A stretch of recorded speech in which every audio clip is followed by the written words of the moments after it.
ప్రపంచంలో మూడో దిశగా మేము వస్తున్నాము. చూసాము మేము వచ్చినాక జిఎస్టీ ఎట్లా పెరిగిపోయిందో. ఇప్పుడు 22 లక్షల కోట్ల రూపాయలు జిఎస్టీ ద్వారా మేము రాబడి తెచ్చామని చెప్పేసి చెప్పుకుంటా ఉన్నారు. ఇప్పుడు నేను అడిగేది ఏంటంటే, ఈ 22 లక్షల కోట్ల రూపాయలు సామాన్య ప్రజానీకం ఎంత వసూలు చేశావు, కార్పొరేట్ కంపెనీని ఎంత వసూలు చేసి చెప్పడం లేదు. ఒకవైపు 33% ట్యాక్స్ పే చేసే వాళ్ళని, కార్పొరేట్ కంపెనీస్ని 22% తగ్గించాడు. దాదాపు 10% ట్యాక్స్ వాళ్ళకి ఎగ్జామ్షన్ ఇచ్చాడు. అది కొన్ని వేల కోట్లకు పోతుంది. అది కానీ ఈ చెప్పులు అందరూ వాడతారా? పేదవాళ్ళు మొదలుకొని మహారాజుల దాకా, పిల్లలు మొదలుకొని అడిగిన ట్రైబల్స్ దాకా చెప్పులు లేకుండా ఉండలేరు కదా. దీనిపైన ఒకప్పుడు 5% ఉండింది ట్యాక్స్. ఇప్పుడు 12% నుంచి 18% పెంచాడు. అంటే పేదవాళ్ళు వాడేటువంటి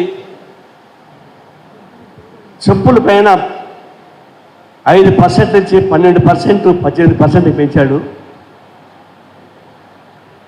33%లో ఉండేటువంటి ట్యాక్స్ పైన 20% తగ్గించాడు. కాబట్టి 22 లక్షల కోట్ల రూపాయలు ఎక్కడి నుంచి వచ్చినాయి అన్న? జనం నుంచి వచ్చింది. ఇట్లుండేవాళ్ళు కూడా మీరు ట్యాక్స్ పే చేశారు. అంత ముందర కూర్చున్న వాళ్ళందరూ నల్లగా ఇంటికి ఉన్నాయి. నలుపు కాదు, రంగు డై వేసుకుంటారు. అంతా డై వేసుకుంటే అంతా నల్లగా కనిపిస్తారు, కుర్రల్లా కాకుండా. ఆ డై కొంటే ఎంత అవుతుంది తెలుసా ట్యాక్స్? జిఎస్ ఎంత కడుతున్నారు? చచ్చిపోయే సమానం మొదలుకొని పేదవాళ్ళు వాడే మందులు మొదలుకొని అన్నీ కూడా జిఎస్టీ పేరుతో వసూలు చేస్తున్నారు. నీకు జనాభా ఎక్కువ ఉంది కాబట్టి ఎక్కువ కడతారు.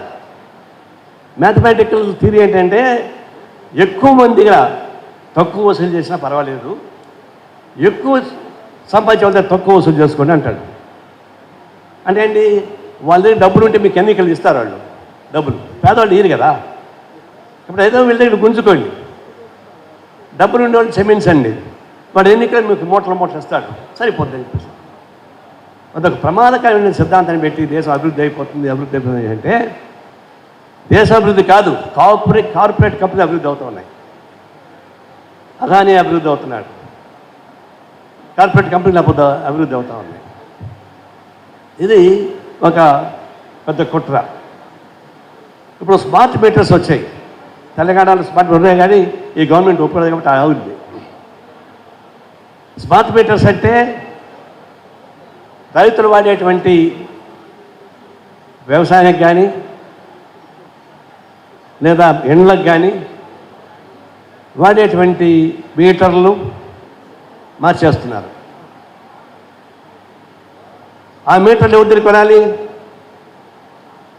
అదాని దగ్గరే కొనాలి, బయట కొనడానికి వీల్లేదు. పోల్లు వాళ్ళ దగ్గరే కొనాలి. బయట 10,000 రూపాయలకి పోలు వస్తే వాడు 1,00,000 రూపాయలకు అమ్ముతున్నాడు. 33 kV ట్రాన్స్ఫార్మర్ అది 1,00,000 రూపాయలకు బయట దొరికితే 3 లక్షలు పెట్టుకొని కొనుక్కోవాలి వాడి దగ్గరనే. 1000 కెపాసిటీ ఉన్నది. వాడు 1 కోటి రూపాయలు లెక్క చెప్తే 1,40,00,000 పెట్టి కొనుక్కోవాలి.